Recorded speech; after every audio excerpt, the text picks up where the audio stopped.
자신에게 소중한 장소를 지키기 위해 반점을 발현한 미츠리의 활약과 적절한 타이밍에 칼을 건네준 무이치로의 도움, 그리고 과거 제니츠가 말해준 진정한 전집중 호흡을 떠올려 히노카미 카구라 원무 일섬을 사용해 한텐구의 목을 베는 것에 성공한 탄지로. 자신이 탄지로에게 해주었던 말이 도움이 된 것을 아는지 모를 제니츠는 차를 마시고 있었는데 그는 자신이 마시던 차에 차 줄기가 2개나 선 것에 오늘 무척이나 좋은 일이 있겠다며 촐랑대고 있었습니다. 한편 한텐구의 목을 벤 탄지로는 이미 동이 트기 시작했기에 네즈코에게 향하며 도망치라고 말하려고 했으나 그 어느 때보다 히노카미 카구라를 남발했기 때문인지 목소리는 나오지 않았고 심하게 기침을 토해냅니다.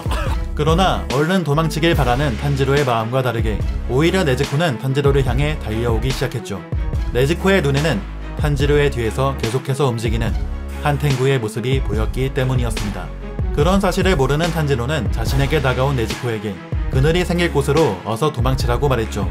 그때 네즈코는 다급하게 손가락으로 탄지로의 뒤쪽 너머를 가리켰고 탄지로는 그곳으로 시선을 돌렸는데 그는 목이 베인 채로 마을 사람들에게 향하는 한텐구의 모습을 보게 됩니다. 이에 탄지로는 자신이 베어낸 한텐구의 머리를 확인했습니다. 그 혀에 적힌 문자는 본체에 적힌 겁이 아닌 한이었습니다.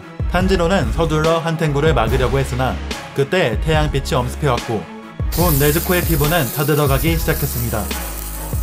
괴로워하는 네즈코의 소리에 탄지로는 깜짝 놀라 한텐구에게 향하던 발걸음을 멈췄고 얼른 네즈코를 감싸며 몸을 작게 줄이라고 말해 햇빛에 닿는 면적을 줄였으나 곧 마을 사람들의 비명을 듣게 됩니다.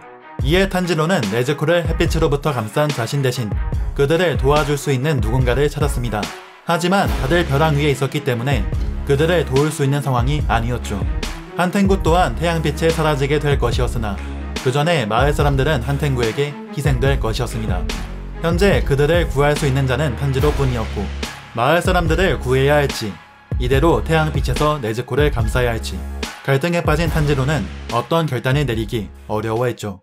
그때 네즈코는 탄지로를 발로 걷어차 한텐구가 있는 방향으로 보냈고 햇빛에 노출된 네즈코는 그대로 타들어가기 시작합니다. 그리고 탄지로를 향해 네즈코는 미소를 지어 보였죠. 우로코다케 사콘지가 네즈코에게 걸어둔 암시, 그것은 인간은 모두 가족이며 인간을 혈기로부터 지키라는 것, 인간을 가족이라고 인식하는 네즈코에게 있어 가족이란 자신 목숨보다 우선하여 지켜야 할 존재였던 것입니다. 탄지로는 네즈코의 미소에 그 의미를 알 수 있었는지 서둘러 자세를 고쳐잡았고 눈물을 보이며 한텐구에게 향합니다. 그리고 한텐구의 본체를 찾을 방법을 생각했죠. 그것은 냄새로 그 형태와 색깔을 알아내는 것이었습니다. 그리고 한텐구가 혈귀의 몸속에 있다는 것을 알아냈고 좀 더 선명하게 그 위치를 찾아내자 이내 혈귀의 몸이 투명하게 보이게 되어 심장 속에 있는 본체를 찾아낼 수 있었습니다. 탄지로는 이번에야말로 끝이라고 생각하며 비겁자이자 악귀인 한텐구에게 향했고 마을 사람들을 붙잡은 혈귀의 팔을 베어낸 뒤 소리칩니다. 그 목숨으로 죗값을 치러라. 탄지로의 그 말을 듣고 한텐구는 인간이었던 시절의 주마등을 보게 됩니다. 한텐구는 질이 안 좋은 남자에게 부딪혔을 때 눈이 안 보이는 척했더니 눈 감아준 것과 여러 사람이 친절하게 대해주었기 때문에 그때부터 눈이 보이지 않는다며 거짓말을 하기 시작했고 도둑질도 일삼게 되었습니다. 그러던 어느 날 한텐구는 여러 장애인들을 돌봐주는 어떤 사람에게 신세를 지게 되었는데 그러면서도 은인의 재물을 몰래 조금씩 훔쳤고 이를 다른 맹인이 알게 되어 관청에 가자고 했습니다. 이에 한텐구는 그를 칼로 찔러 죽였고 관청에 불려가게 되었죠. 자신의 죄를 묻는 관리에게 자신은 맹인이기에 도둑질과 살인을 일삼을 수 없다고 변명했으나 관리는 그가 눈이 보인다는 사실을 알고 있었습니다. 이에 한텐구는 스스로 살인을 저질렀음에도 자신의 손이 멋대로 움직인 것뿐이라며 핑계를 댔죠. 그러자 화가 난 관리는 손이 잘못했으니 그 두 팔을 잘라버리겠다고 호통을 쳤고 형벌로 사형을 내렸습니다. 그러나 감옥에 갇히게 된 한텐구에게 키부츠지 무잔이 찾아와 혈귀로 만들어버렸고 한텐구는 관리를 찾아가 죽이려고 했죠. 그때 관리는 한텐구에게 말합니다. 이놈이 뭐라 변명해도 악행을 저지른 사실은 변치 않고 자신의 입을 막아봤자 그 더러운 목숨으로 죗값을 치를 날이 반드시 올 거라는 말이었죠. 이와 함께 탄지로의 뜨거운 칼날이 그의 목을 베어냈고 한텐구는 소멸하게 됩니다. 현실에선 죽음으로 죗값을 치렀으나 그에겐 다소 약한 죗값, 그러나 지옥의 뜨거운 불길 속에서 그는 영원토록 죗값을 치르게 되겠죠. 혈귀인 네즈코의 상황과 대비되는 동이 튼 푸른 하늘 아래 탄지로는 주저앉았습니다. 이겼음에도 네즈코의 희생이 뒤따랐기에 탄지로는 흐느끼며 슬픔에 잠겨 있었죠. 지금쯤 햇빛에 네즈코가 타들어가 뼈도 남지 않았으리라 생각한 그때 대장장이는 탄지로를 불렀고 손가락으로 어느 한 방향을 가리켰습니다. 탄지로는 그곳을 바라보았는데 그곳엔 멀쩡한 상태로 서 있는 네즈코가 있었죠. 꿈인지 생시인지 모를 탄지로는 그대로 멍하니 바라보았고 그에게 네즈코는 미소를 지어 보이며 안녕이라고 인사를 건넵니다. 그때 탄지로는 타마요가 전에 보낸 편지의 내용을 떠올리게 됩니다. 타마요의 편지는 탄지로가 보낸 12개월의 피와 네즈코의 피를 제공해준 것에 고맙다는 것으로 시작합니다. 그런 탄지로의 노력 덕분에 타마요의 연구 성과는 진전이 있었고 예전 아사쿠사에서 무잔이 혈기로 만들어 놓은 남성은 자아를 되찾아 무잔의 지배에서 해방되어 소량의 피로도 살아갈 수 있게 되었죠.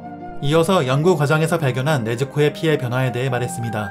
네즈코의 피는 단기간 성분이 몇 번이고 계속 변화되고 있었는데 이를 통해 타마요는 자신이 생각한 한 가지 추측을 말했습니다.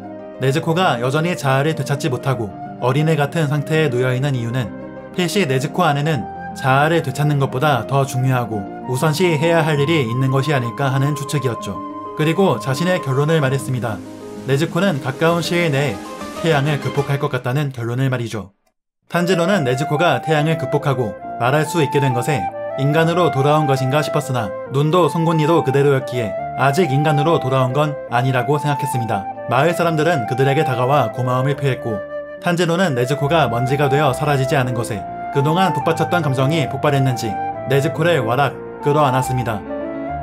마을 사람들은 네즈코의 무사를 축하해 주었고 그녀는 그들의 모습을 보며 미소를 지어 보입니다.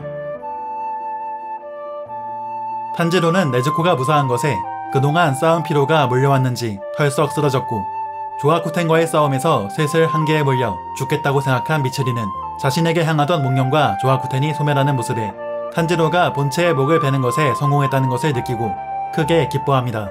네즈코도 무사하고 상현을 쓰러뜨려 모두가 기뻐하는 이 상황, 그리고 그런 상황을 누구보다 기뻐하는 자가 있었으니 그 자는 어린아이로 의태 중인 기부츠지 무잔이었습니다. 무잔은 드디어 태양을 극복한 자가 나타났다며 처음으로 자신의 부하 혈귀인 한탱구를 칭찬합니다. 한탱구의 죽음은 무잔의 입장에선 쓸모있는 죽음이었죠. 그리고 자신을 찾아온 양어머니의 머리를 날려버립니다. 그 이유는 더 이상 푸른 피아나를 찾을 필요가 없어졌기 때문이었죠. 그가 아이로 있는 이유는 태양을 극복할 약을 만드는 장소의 확보를 위해서였고 기생의 모습을 한 여성을 한 이유는 푸른 피아나의 정보 수집, 남성의 모습을 한 이유는 기생으로는 진입이 불가능한 장소의 정보 수집 및 자금 확보, 늘려놓기도 싫은 동족 혈귀를 만들어온 이유와 11개월과 같은 능력이 높은 집단을 만들어낸 이유 또한 그 중에서 태양을 극복하는 자가 나타나는지를 확인하기 위해서였습니다. 이 모든 것은 무잔이 1000년 동안 갈구해온 목적, 바로 태양을 극복하기 위해서였습니다. 그러나 태양을 극복한 선택받은 자가 나타난 지금 네즈코를 잡아먹어 수용하면 무잔은 그 수관을 이룰 수 있기에 다른 모든 것들은 필요 없어진 상태였습니다. 그리고 무잔이 혈귀 시조가 되었던 과거가 밝혀집니다. 기부츠지 무잔을 혈귀로 만든 것은 헤이안 시대의 선량한 의사였습니다. 무잔은 병을 앓고 있어 20살이 되기 전 죽을 운명이었고 의사는 조금이라도 오래 살려보려고 고심해서 약을 만들어 먹였습니다. 그러나 병세가 악화되자 성인한 무잔은 의사를 살해했죠. 얼마 뒤 의사의 약이 효험이 있다는 것을 깨닫게 되었는데 무잔은 강인한 육체를 손에 넣은 듯 했으나 한 가지 문제가 있었습니다. 그것은 햇빛 아래서 걸어다닐 수 없다는 것, 햇빛에 닿으면 죽는다는 걸 본능으로 알 수 있었습니다. 인간의 피와 살이 필요한 건 사람을 죽이면 해결되기에 무잔에겐 큰 문제는 아니었으나 낮 동안의 행동이 제한되는 것은 굴욕적이라 느껴 분노가 쌓여갔습니다. 그는 햇빛에도 죽지 않는 완전체의 몸이 되고 싶어 의사가 만든 약의 조합을 살펴보았으나 푸른 피어나라는 약을 만드는 방법은 알 수 없었고 그것이 실제로 사용된 꽃인가 싶어 찾아 헤맸으나 푸른 피아나가 어디에 서식하고 있는지 아니면 재배할 수 있는 것인지 알고 있던 건 이미 죽인 의사뿐이었고 일본 전역 어디를 찾아봐도 나오지 않았습니다.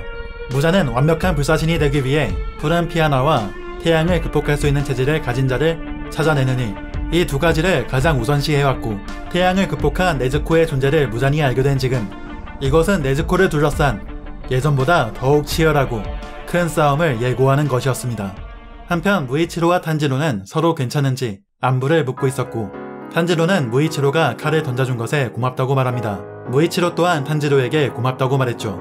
그것은 탄지로가 자신의 기억을 되찾게 해줄 카가야가 말한 작은 계기의 시작점이 되었기 때문이었습니다. 탄지로는 그것을 모르기에 어리둥절했고 무이치로가 네즈코에 관해 묻는 사이 저 멀리서 미츠리가 쏜살같이 달려와 와락 안겼습니다. 미츠리가 상현을 쓰러뜨리고 마을을 구해낸 것에 다같이 이겼다며 그리고 모두 살아있어서 다행이라며 눈물을 보이는 것으로 귀멸의 칼날 2기 환락의 거리편의 마지막과 오버랩되며 귀멸의 칼날 3기 대장장이 마을 에피소드는 끝나게 됩니다. 이번 화에서는 한텐구의 과거와 네즈코의 태양 극복, 무잔의 목적이 밝혀진 게 주요 사건이었는데요. 제가 12화 완결이라고 했는데 왠지 여기서 네즈코의 태양 극복에 감동을 주고 무잔의 목적이 밝혀지면서 다음을 기대하게 하면서 대장장이 마을편을 마무리 짓는 게 깔끔할 것 같고 다음부터는 4기에 들어가는 것이 맞을 것 같아서 완결 지었습니다.